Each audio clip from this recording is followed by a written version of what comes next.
Welcome, Coach Smith, into the Boom Boom Room. I'm your host, Ron Slay. This is a graduate of Asbury College. Coach, tell me the similarities between Asbury College and Oak Hill.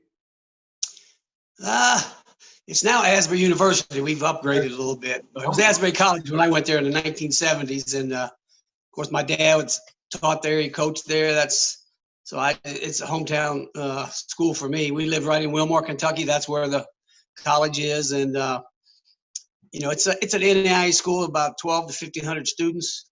Oak Hill's a private high school, boarding school. So it's a little different, obviously, because the kids all matriculate to Oak Hill, live on campus. We've only got about 150 students. So it's a lot different than college, obviously. It's very structured. You would know that because you were here. A lot of rules and not a military school, but a college prep school. Yeah. Okay. And that, before we even dive into this, a lot of people get misunderstood thinking that Oak Hill is a prep school in the sense of a fifth-year school. Right. I've been on the fence about this numerous times, telling people all you got to do is take a trip up to Malcolm Wilson, which a lot of people don't want to do.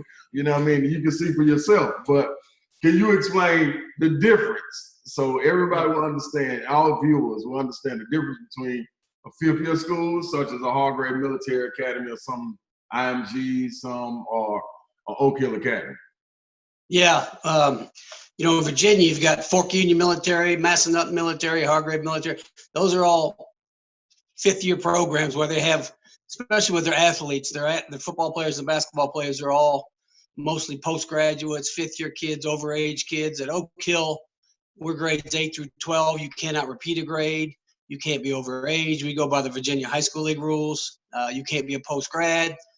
None of that. So if you're I would say 85% of the kids that call me are postgrads. They don't know. It's amazing. We've been doing this for 35, 40 years, and people still don't know. They just think, I think because we're a private boarding school, right, they think we have fifth-year kids and postgrads, but we don't. We're just a straight high school, abide by all the high school rules and National Federation rules. And if you're not eligible at the school you're playing at back home, you're not going to be eligible at Oak Hill either. So right, we're different in that sense.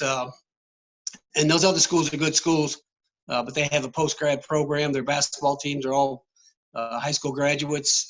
We don't have anything like that. We're just a straight high school here. It's just we're a boarding school and the kids live on campus. Yeah, so we got that out of the way. So now we can move on with the conversation. People don't got to realize, they don't got to try to figure out, man, how did they play this and why didn't they play them? Because we're playing high basketball. Exactly. All right, so Coach, you get a lot of talent on the hill, and a lot of kids that watch this, a lot of coaches that watch this. How do you get that talent to mesh? When you can that's probably that word that's on their team. That's the most important thing each year. Most years the talent is pretty comparable, but most teams may not be. We're not always the same each year because the chemistry. And so you've got to get the chemistry right. That's part of my job as the head coach. That's probably the most important thing on my plate when the team get there in the fall, to get them to play together. They all have to sacrifice. I mean, if you take their averages where they came from, it'll usually add up to about 150 points. We're obviously not going to average 150 points. So everybody's got to sacrifice. Everybody's got to buy in. And like I say, that's my job, my coaching staff job, to get the guys to play together. I know when you were here, you played with Steve Blake, Travis Watson, Cliff Hawkins. I mean, you had high D1 players, NBA guys, pro players from Europe. All you guys were played for money one day. And so I had to get you guys to play together, and you did. And some teams buy into that easier and quicker. Most of them always buy in, but sometimes they don't buy in early enough. But that's the main thing here, is to get the guys to play together, keep them on the same page. Part of it, I think, at Oak Hill works itself out because we're a family. We live on campus together. We eat in the cafeteria together. We hang out together. We go places together. We go bowling. We'll do whatever together. Socially, we'll have cookouts. Mm-hmm. We're always together. We go to church together on Sundays. So it's kind of a family atmosphere, and everybody gets to know each other, and that helps me when we get on the practice floor. Yeah, and I think that's a big part of it. Being people that don't know, being together really 24 hours a day, whether Right. besides sleeping, plays a big part. I know. Speaking of guys that you get that come up to Oak Hill and have to go to summer school, can you speak on that? Because I've talked about it on the radio a couple of times, but it's a 5-week period that Right. you go to summer school. I know at my time, and then sometimes you got to go to school on Saturday. I had to go to Saturday school. Right.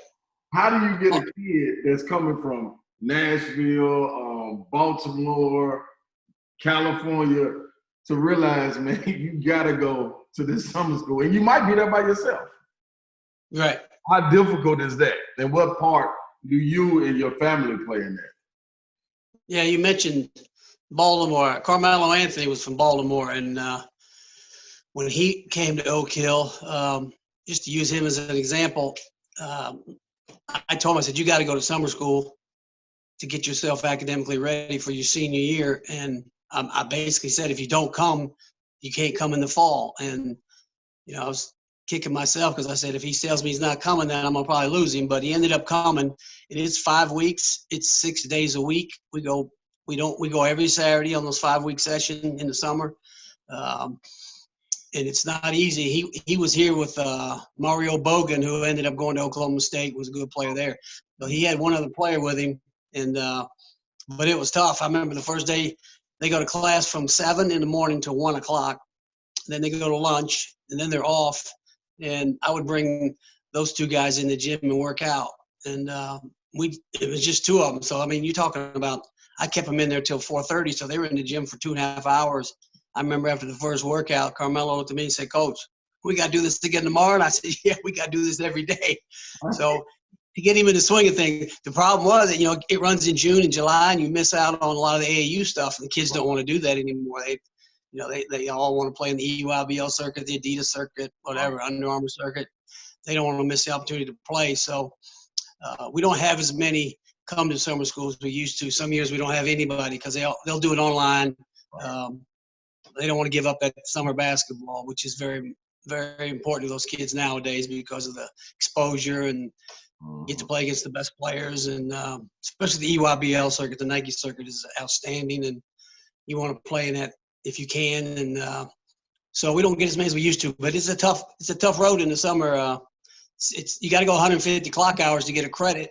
I mean, that's a rule. And so the kids are in class, 30 hours a week for 5 straight weeks. Yeah. Let me speak to that as an example. I remember I got up there, and I don't remember what my GPA was. It might have been a 1.2, 1.6, whatever it was, but I had to go through it and get all A's. And the luxury that Melo had that I didn't have, at least it was somebody else up there with him. Like and I was so low. Travis came up there. Shout out to Travis Watson. Bubba came up there and spent about a week and a half, 2 weeks for me. And I remember him telling me, hey, man, I'm out of here, man. Like, we got to come back and do this in the fall. Like, I'm like, man, don't leave me. But, hey, man, it was tough. And salute to Miss Smith, because without Miss Smith, there's no way I don't make it. I think Coach Stoneman worked me out so many times. You and Coach Stoneman, man, that was goodness gracious. Woo! Then having to go deal with the teachers and do your readings and all that. It was a culture shock. But got through it and came out on the other side. But it's difficult, man. Like, it's difficult. It's difficult. So tell me, Coach, what is for parents that may want to know, or kids that just think that, you just all of a sudden the season starts and the kid pops up at Oak Hill, what's the process of a kid getting to Oak Hill? Yeah, it's a fairly long process. And then we have them visit campus, and so they got to come in person, visit. Besides me, and I usually work them out when they're here just so I can see what kind of player they are. I know you can read rankings and look on YouTube and all that. Everybody's got clips out there you can look at, but I like to eyeball them and see them in person, and then sit down and talk with them and their family. Oak Hill's not for everybody, obviously, but I want to make sure they're the right fit for us, and I want to do right by them. So they visit our campus and they get a tour. They meet the principal, the guidance people, the president. They look at the facilities, the dormitory, etc. So they go through that process. We have to get transcripts. We have to get letters of recommendation, usually from a teacher, a staff member at their prior school, sometimes their coach or an AU coach, whoever.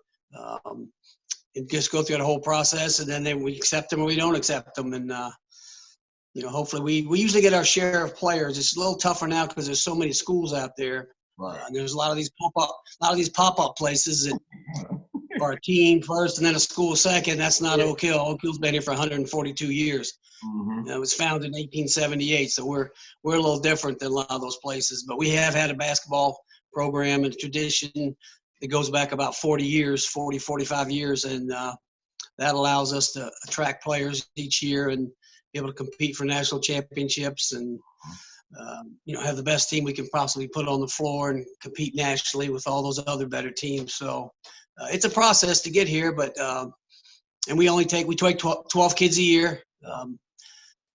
You were here in 1999, but we built a new dorm for our players about 3 years ago. It's a nice facility. So it makes things not. You had it rough. I mean, these guys got Wi-Fi and big screen TVs and computers and game rooms in their dorm room. So it's a little different now. They can enjoy the experience a little more than you could. You had it rough back then. That's a beautiful experience. I'm talking about but you have to love that part, because I believe that made us bond quicker. Right. We got one phone we got to share. You got to go get calling cards. You got one microwave to share. You might have 2 or 3 TVs here and there, but man, it was difficult. So it was a lot of conversation and a lot of ragging on each other and joking. But and then those brownies. I don't know if Miss Smith making more brownies, but there was a fight over the brownies. Coach Stoneman just had his kids, so we had to be calm for that. But 9 national championships, Coach. 4 times National Coach of the Year. 28 McDonald's All-Americans, 17 players drafted. The list and the accolades go on and on.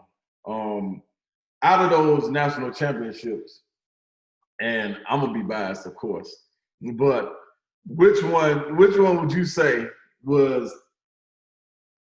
unexpected, and which one was expected? And you, of course, you have roller coasters throughout the year, but which one of those was a smooth run to the championship and everything went as planned, and which one of those was unexpected?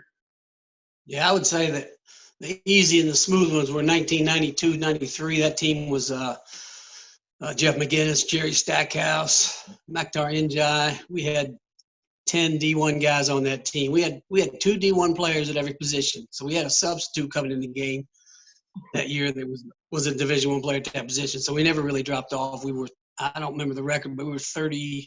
I think it was like 35, 36-0. 2004 with Rajon Rondo, Josh Smith, that bunch. We were pretty much on cruise control. I'd coach them in practice and sit there and had the best seat in the game and watch the games, and nobody played with us. We beat everybody. Went to Barcelona, Spain, won a tournament over there at Christmas, beat all the European teams. I think we were 44-0 that year. So those 2 were the smoothest ride from first game to the last game. Your team might be one that's most unexpected, just because you were the tallest guy on the team. You and Travis were about 6'7", and then we started basically 3 point guards. Cliff Hawkins was a point guard, went to Kentucky. Terry Reynolds, your running mate from Pearl Cone, was a point guard. He was about 5'8". Yeah. And Steve Blake was another point guard. They all were point guards in college, and we played them all together. That was our starting 5. And so we had 3 guards, but now that was probably one of our better defensive teams because you guys flat got after it. But I think because we didn't have a big guy, we didn't have a true small forward. I mean, Terry Reynolds basically played on the wing. Right. He's 5'8". And but you all played so well together. The chemistry was probably the best you could possibly be. You all got along. Steve Blake was a tough nut as a point guard. Cliff had to defer to him. I had to talk him into, playing the 2 spot. I remember calling him in and saying, I need you 2 guys to play together.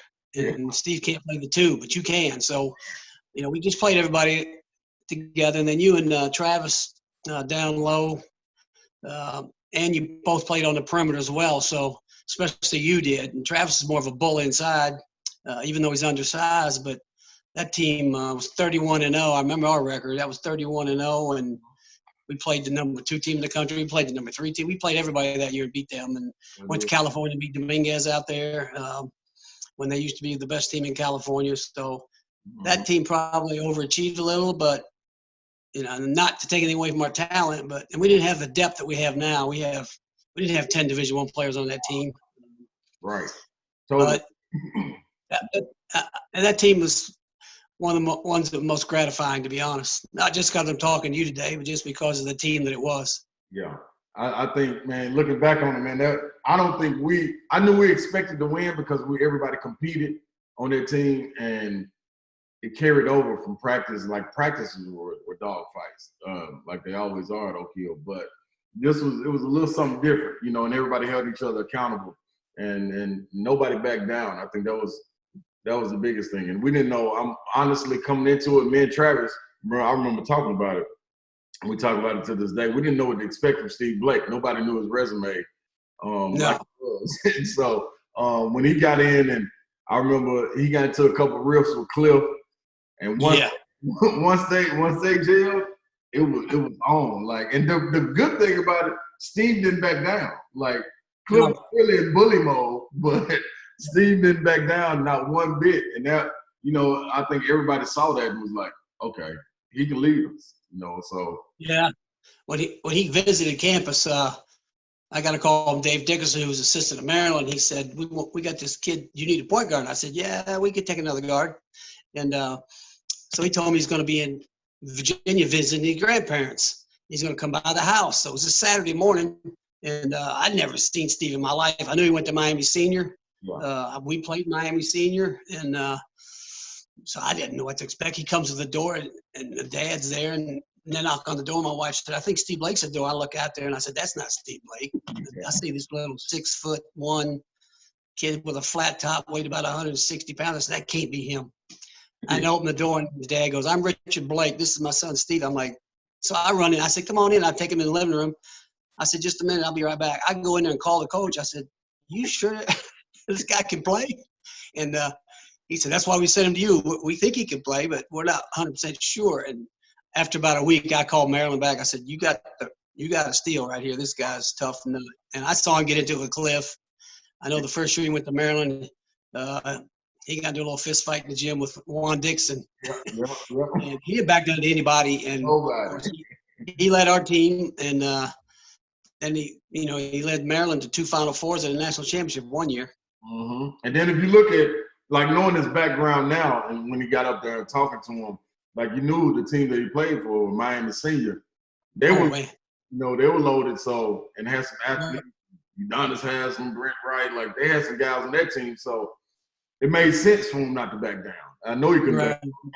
So that carried over. Another thing, Coach, I'm going to ask you at the end about your Mount Rushmore, because I have my Oak Hill Mount Rushmore.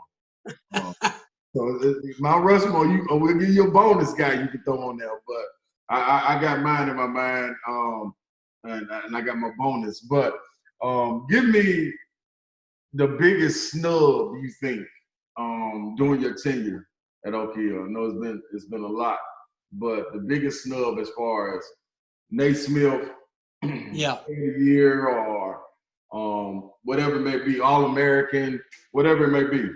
Give me your biggest snub that you think took place. I'm gonna give you 2. The biggest snub was this year, Cam Thomas. I don't know if you've seen him play, but Cam Thomas he's the leading scorer in Oak Hill history. We've had 33 now, McDonald's All-Americans, 33. And he's the leading scorer in the history of the school, and he didn't make it. And he broke Brandon Jennings' records. Averaged 31 this year, 27 last year as a junior. Scored over 2,000 points in 2 years at Oak Hill. Nobody does that. And then he didn't make McDonald's. I don't know why. They told me he was the first guy out. That the night before they were going to pick him or announce the the selections, they said we have 2 spots open for 3 guys, and they're all 3 guards. Well, they were all 3-2 guards, which what Cam is. And I said, who are they? So they told me who they were, and he's ranked in front of them in every scouting service. Yeah. And then the next day I see that the other 2 make it. Now I'm not going to throw stones, but one's going to Kansas and one's going to Duke, and he's going to LSU. So I figured it came down to the college that he went to, but I could be wrong. Mm-hmm. You know, when you go to Kentucky and you go to Duke and Carolina and those places, that helps, you know, in the selection process. When it gets down to nutcracking time and you're trying to decide between a couple guys, you know, it doesn't look bad when you got a kid that he's going to a high major school, one of the blue bloods. So that might have hurt him. I don't know. But that was the biggest snub. The other one was, he talked about Naismith Award. I got a call, I don't know what day of the week it was, but in the middle of the week, they said, you know, congratulations, Carmelo's going to win the Naismith Award tomorrow. I said, oh, he deserves it. He should win it. And then the next day I get to USA Today and it says Raymond Felton named Naismith Player of the Year. And I called the guy and I said, you tell me what happened between last night and this morning. Right. And he said, well, there's a lot of politicking going on. Well, I figured what happened was, you know, because Raymond was going to North Carolina.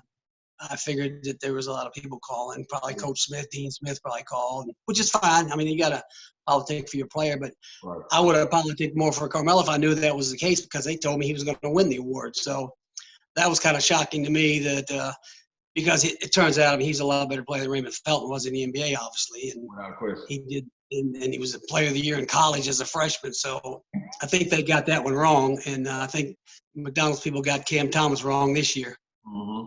That Cam Thomas snub, man, I couldn't believe that. And I follow Oak Hill year after year because of the brotherhood, but that man, there's no way possible that man does what he does and does not get All-American. Like this. You know, he came from, usually when they come here and they blow up like that, it's automatic because they get all the exposure. We travel, we're on TV, you know, I mean, and so he comes here and he blows up and then he doesn't make it. I could never figure that out. To this day, I haven't figured it out. That's tough. Then speaking of blowing up, like how many times does a kid come to Oak Hill and you haven't really heard about him, but the development there at Oak Hill, they blow up that year?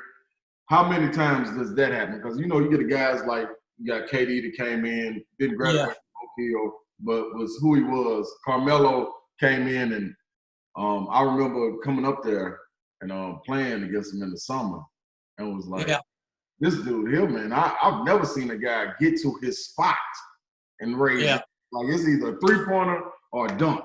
This guy was getting to his spot and raising up. So, but then you saw also the development that he got that year. He went to another level. Then he went to another level at Syracuse. How many times, like Brandon Jennings, he comes in, he's a scorer.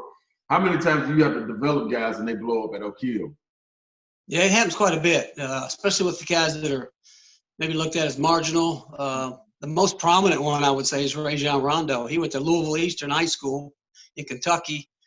When he came to us his senior year, he was the 13th ranked point guard in the country, and he was about between 85 and 90 in most of the scouting services. And of course, he ended up being a McDonald's All-American. That's what I'm saying.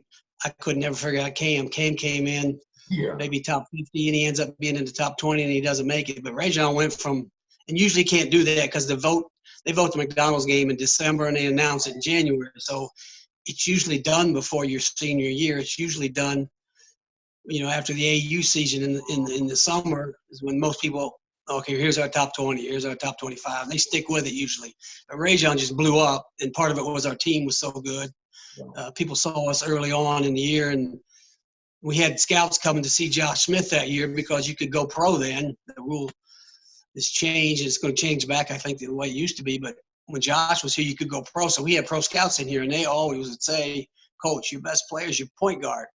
And they'd never seen him before. And I said, I know that, but I'm not going to tell Josh that. I mean, I don't want to mess with Josh's psyche and his ego. So I want Josh to think he's the best player. I want Rajon to think he's the best player. That's fine. But Rajon really blew up. And I remember when I took Rajon, there was a kid in Florida. I think his name was Dwayne Washington. You remember him? Point guard. Went to Memphis, Yep. and I think he's the kid that missed the 3 free throws at the end of the game in the tournament game that didn't get them to the NCAA. They were in the tournament final. They had to win the tournament to get in, and he missed all 3 free throws with no time on the clock. But his dad called me, and he was like the second-ranked point guard.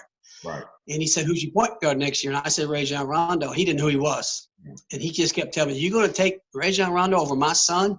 And I said, "Yes, I am." I said, "I'm loyal to him. I told him I was going to take him last March, and I'm sticking with him." Mm-hmm. So I go to the McDonald's game that year. I'm sitting in the front row. Right behind me is Dwayne Washington's dad. Yeah. And I turn around, and he looks at me, and he goes, "Coach, he's better than I thought he was." I said, "I told you how good he was, but you didn't believe me." Nobody knew how good he was. I saw him play. Yeah. I was from Kentucky. I'd seen him play, and then I saw him in the AAU season in the spring down at the Bob Gibbons event. I knew he was really good, but he just kind of burst on the scene when he got here, and he blew up. And he's a prime example of what happens to sometimes when kids get the exposure that they need. How do you, with walking into Turner Gymnasium, as a kid coming to watch, as a young kid coming up there to play, you automatically see the banners and everything that's around the gym. You see the jerseys hanging in the rafters.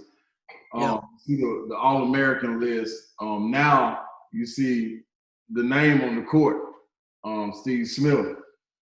What kind of stigma does that hold in Turner Gymnasium? How difficult is it to get someone to come and play at Turner Gymnasium and walk out of there with a victory? Yeah, when they first see it, they're like, most people are amazed that it's as small as it is. You probably had the same sense when you walked in there, because you're thinking Oak Hill, and you're thinking they're going to have this big, awesome gymnasium, but it's really a high school version of Cameron Indoor Stadium. It's a small facility, but now it's got a lot of history, a lot of tradition. It's a historic building. It was built in 1954. Mm-hmm. We're trying to renovate and raise money and all, but I'm glad that I've had my whole coaching career in that gym, because it's an unbelievable home court advantage. Obviously, we've won. We got upset in there last year. I don't know if you knew that, but that's I the heard, first game. Man. How? I heard. Yeah, we lost a game in January last year, and that's the first time we lost a home game since 1997. We played Lamar Odom in '97, his team, and lost by 2 points. And prior to that, it was 1982. So in about almost 40 years, you're talking 2 losses. And we had a winning streak of 300 and something. I can't remember what it was going into last year when we got beat.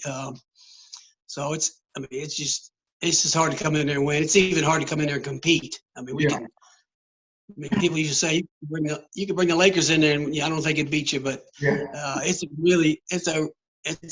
just a tough place to play, because you do see the banners on the wall, the national championships, the college jerseys on the wall, you got all the records of all the teams are up there. It's just, it's a very unique gymnasium, and they had it in USA Today a couple years ago. It was like one of the top 25 gyms in the country, not because of the facility, not because of anything except the tradition of the school and the basketball program and the uniqueness of that gym being such a small. We could probably get 350 people in there. Right. And we've had as many as about 800 in there till the fire marshal shut us down. But people will stand in the hallways. Yeah.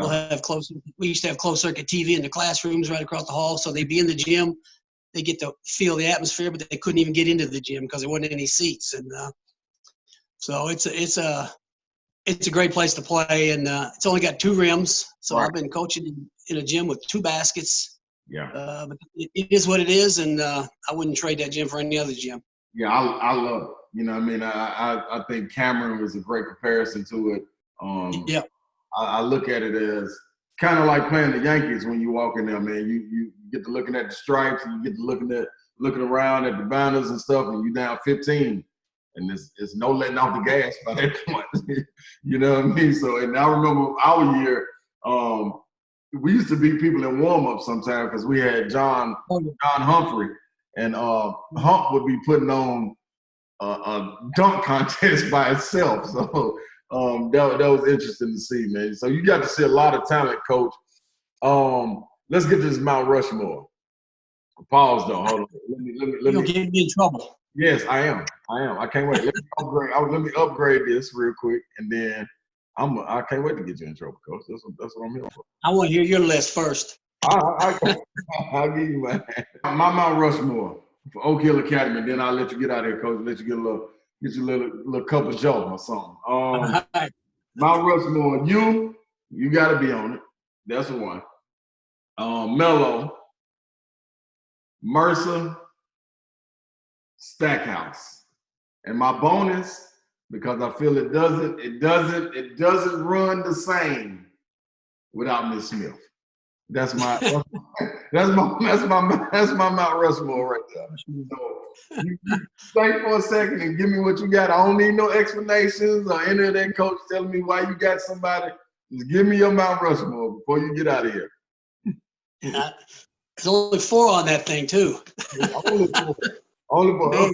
And you can exclude yourself if you want to. Yeah, I'm excluding myself, and sometimes it's not.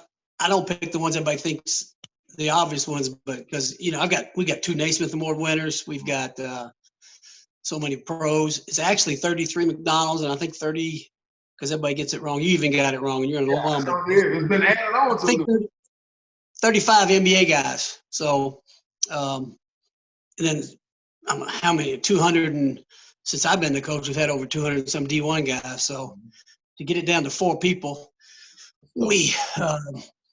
I would say, you got to put Melo on there, obviously, because of what he's done and what he did when he was here. And then I tell you what, I tell people about Mercer, and they don't. You see somebody say top 10 or top 5, and he's not on that list. But I mean, the guy was a Naismith Award winner. I mean, then he went to Kentucky. He played on Monday night twice. I know he had knee problems in the NBA, but if you go on at Oak Hill in high school, I think you got to put Ron on there. I would put Rod Strickland on there. Got him a hot Ron. Point guard, 17-year NBA vet. I mean, it's hard not to put him on there. And then I'll tell you what, for the Nashville people, it's hard not to put Stackhouse on there too, because he was the National Nike Player of the Year. He was really the first player we had that was recognized as a National Player of the Year somewhere by somebody, and he came to Oak Hill, and he was on that team that was undefeated with Jeff McGinnis, as I mentioned earlier. And so it's hard not to put him on there. So there's so many others that you could put. Yeah. It's just hard when you say 4. When people say 10, it's hard for me to list 10 because there's more than 10. Right. And I've got guys that played for me, played in the league, and they go, "I got to be in the top 10." I'm like, believe it or not, you're not. Yeah. Well, don't be offended. Don't be offended. Please don't get offended, man. It's a brotherhood family. You know what it is, exactly. But I think we all can agree to disagree. Whatever. How do you get the jerseys on the wall, Coach? We can't put everybody's up there. Like I say, we got just since I've been here, we've had over 200. So we have about 50 or 60 jerseys on the wall. We try to have an array of different schools. Obviously, we got a big orange one up there with Tennessee on it, number 35 for Ron Slay. But if we have a kid go to a school that I don't have a jersey up, I'll put that one up there for sure. We've got 5 or 6 from Carolina and Duke and Kentucky and the big schools, because people want to see those jerseys on the wall. Obviously, you got Carmelo's up there. We don't retire any Oak Hill jersey number. We wouldn't have any jersey numbers left if we did, because there's been really good players. But so there's no Oak Hill jerseys hanging up, but it's all college jerseys. I haven't hung up any. I have some NBA jerseys, but I have not hung them in the gym because I don't want to offend anybody. You can't put everybody up there. Like you said, you got NBA jerseys and everything. Not offending anybody. And before we get out, give me, so we wrap this thing up, give me the role Miss Smith plays, because I know for sure, man, after y'all done beat me down in the gym, I don't get to go to no camps in some school. I'm feeling down on myself. Miss Smith was always there to lift me up, and Steph. Sean was out doing his own thing. He was a little younger at the time, but Steph and Miss Smith, man, I don't make it, man. I just no way I make it through summer without Miss Smith and the role she played, man. And talk about the role that your home plays. You know what I mean? As far as going over there and getting them comfortable, and you never get to get that home cooked meal. It's not like going to the canteen. I don't know how it is now. Then we had to go to the canteen and get microwavable wings and stuff. You know what I mean? But talk about the impact of your family, Coach. Yeah, of course, you mentioned Steph, my daughter. She was like your sister up here. She was a sister to you and Travis especially, but hopefully y'all never got in any trouble I don't know about. Nah, never. She probably bought you pizza at night and snuck you off. I don't know. And wings. Don't forget the wings. We got the wings too. From Ciro's. Different Ciro's. And Ciro's had the good calling cards, man. I don't know if anybody know that. From Ciro's Pizza Shop. But yeah, and then of course we lived on campus right across from the gym for over 20 years before we moved off campus. So of course I didn't know how it was going to go because guys like you would always come to the house, hang out, eat brownies, drink Kool-Aid, watch TV, play with the kids. So but it's worked out fine because the guys now they never knew I lived on campus. So they don't know any better. They don't know any better. But back then, that did save a lot of guys, get guys through, and you could come out and hang out at the house. And of course, Miss Smith she basically runs. She don't coach the team, but she does all the other stuff. She's a mother. She was a mother to all the players. She did all of our travel, our hotel reservations, our airline flights. She did all the administrative stuff, the camps, and all that stuff. So, I'm not good at that kind of stuff. I needed somebody to do that, obviously, and keep the players happy. I'd yell at you guys, and then she would mother you a little bit. So. I mean, so good, boy. Goodness gracious. We say it's a family at Oak Hill, and that's the way it's always been. That's the way it's always going to be. Mm-hmm. Without a doubt, man. So, salute to Miss Smith, Steph, Sean boy. I think, man, I speaking for myself, I think I got to come up at a special time because Steph was our age. She was getting ready to graduate, you know what I mean? So we were kind of walking through it hand in hand, me, her, and Travis. That made it easier in the summer. You made it easier by talking to it, being a father figure that I didn't have growing up. You have a lot of people that play different parts, but I always talk about, man, they ask who's one of your best coaches. I played pro 14 years, went through high school, played football, basketball, but on top is always you, without a question. And I think it is for a lot of people. We are getting a lot of group chats and talking to guys, and everybody speaks highly. You are I don't think I can find one person that speaks bad. And then, of course, Miss Smith, that's the brain trust, the director. That's a Dobo, director of basketball operations.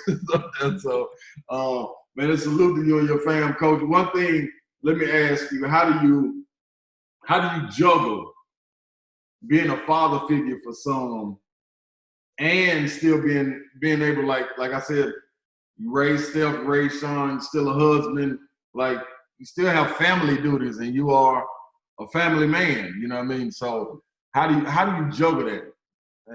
How difficult is that? That's one of the things I like about Oak Hill. I stayed here. I've had opportunities to leave and coach in college through the years, but it's at Oak Hill, you're more than just a coach. You're a father figure. You're a mentor. You're a guy. You got to be wear a lot of hats, and but I like that part of it. I like to be around my players. I don't like to just show up from 3 to 5 and then the players never see me. And that's basically what you do in college. And then you're out on the road recruiting and doing all those kind of things. So I always enjoyed the part of just being around the players, having a relationship with the players.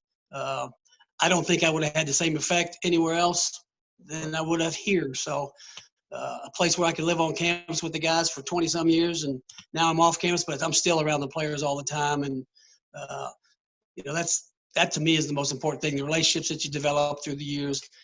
with guys like you and everybody else that's played here. And I get to follow you guys and watch your careers. And then after your careers of playing, I get to follow you as family guys and have kids of your own. And actually coach Ben Davis, coached one of my former players' sons. So I am getting old, but I just enjoy that part of it too. And that's more important to me than the basketball and the wins and all that. Yeah, that's big time. One last thing. How do you get a guy like Rod Strickland, since he's in a sense the godfather of it? How do you get a guy like Rod Strickland? I know you're probably Hollywood for dating him like that, but how do you get a guy like Rod Strickland to Oak Hill? I tell you what, he came in the early days. He was probably like our first. He's like a pioneer. Yeah. He will tell you he's like you were. He was never going to make it if he couldn't hang out at my house every day. He would come to the house every night. We'd give him food to eat. And I mean, he was a straight New York City kid. And, Yeah. I mean, this is back in the early 80s. And, and I remember driving him to the airport about every other Friday so he could fly home on that, whatever that airline. He could fly to New York back then for $19 one way. Yeah. He'd head home as much as he could because it was hard on him. But now he tells me it's the best thing he ever did. Of course, when I was going through it, I was about ready to send him on that plane a couple of times and tell him not to come back. But we got him through, and the rest is history. He played in the league for 17 years in the NBA. So one more thing, Coach, because we can talk about this all day, and I promise I'm gonna let you out of here, but it's all coming to me now. A guy that was supposed to be there and never got to Oak Hill. What story? Maybe like it was on the cusp, maybe grades, or you just accepting? Yeah, I always go back to Kevin Garnett. He came up here twice before he came up before his junior year and before his senior year and worked out. He didn't have to work out. I mean, I coached him in Nike camp, but he was a demonstrative guy on the floor. I wasn't sure how he would work out at Oak Hill. Mm-hmm. I wasn't sure if he, I thought he might get in a little bit of trouble. I said, I got to make sure I can bank on this guy. He would have been here the same year as Ron Mercer if he came as a senior. You imagine those two guys on the same team. But I ended up, he met with the president, and the president was a little leery and said, I just don't know, Coach, if he's the right fit. And so we ended up not taking him. I remember being at Nike camp that summer, and he walks up behind me. I'm getting interviewed. He sticks his head in front of the camera and says, I want to go to Oak Hill.